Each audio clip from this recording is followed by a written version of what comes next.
E dunque siamo in vasca con la serie numero 1, 200 stili loro ragazze, in corsia gialla numero 4 Elena Bravato, accreditata del miglior tempo di iscrizione, campionessa italiana giovanile nell'anno 2015 e per lei nazionale giovanile Coppa Komen, vincendo, come ricordato nella presentazione, 3 medaglie, 2 d'oro ed 1 di bronzo. Alessia Checchi 30,70, poi la Bravato 30,79 e la Cododel in terza posizione dalla settima corsia 31,57.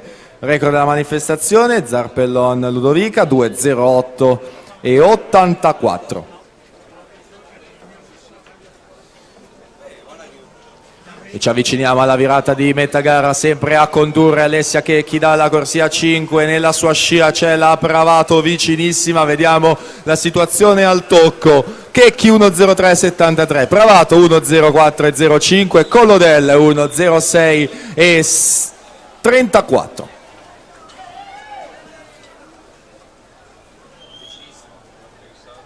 Vicinissima anche Matilde Modolo dall'ottava corsia, 1 centesimo dalla Collodella alla virata di 100 metri.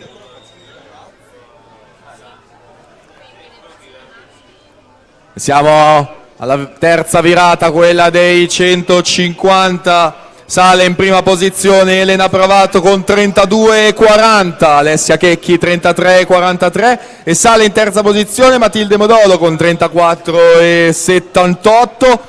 Siamo già negli ultimi 25 metri con la Bravato in 4, la Checchi che prova a resistere in corsia numero 5 ma sembra averne di più, la Bravato che stacca la sua avversaria nel finale e si prende la vittoria. Record è 2,08 e 84, 2,08 e 11 e quindi ottiene il nuovo record della manifestazione Elena Bravato dalla quarta corsia. Alessia Checchi è seconda in 2,10 e 32, Matilde Modolo è terza in 2,14 e 04.